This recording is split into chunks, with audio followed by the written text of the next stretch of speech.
I met your wife, she's beautiful. There's one thing I love, I remember to this day as a T, you guys were holding hands, sitting down together like you was recently married. Yep. I've been married for 14 years. My story is very much similar to yours. I met my wife at a very dark time. I lost my mom, a lot of drugs and drug abuse, living in Miami. And she came in my life at a time where like she just picked me up and put me on track. So I relate with you. But I don't see that as much these days. No. Talk to me about that. Talk to me, what age were you when your wife came into your life? How were you mentally? Tell that story, because I think it's really important for my audience to learn. Because today's, the world we're living in today, man, is just these apps, hit and smash, and there's no connection. Talk about that.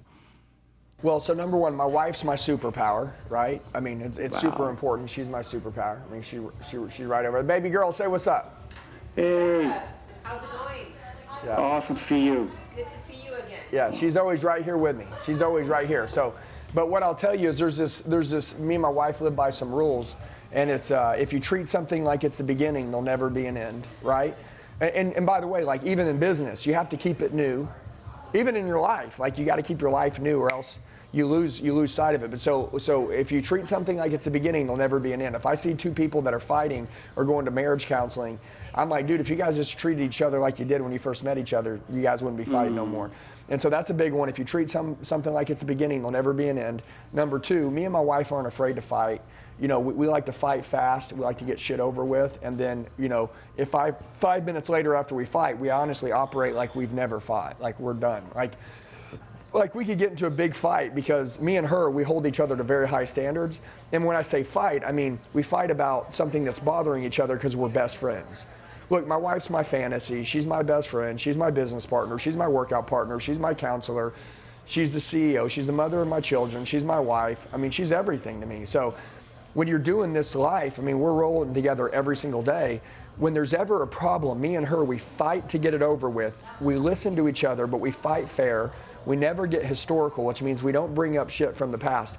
I released a video on YouTube this morning, and it said 5 things that ruin every man's life.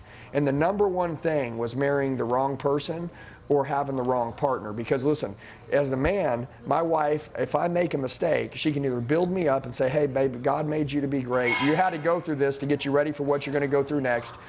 You're going to change the world. I believe in you. That's not who you are. This is who you are. Look at me in the eyes. Okay, we're going to go change. Or she could say, I knew you were going to do that.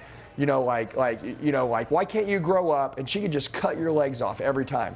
And she could literally remind you that you're a bad person, which will allow a man to not be able to change.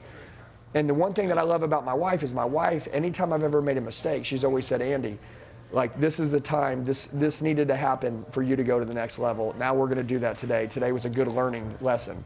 And so she doesn't, I love that. yeah, she doesn't cut my legs off.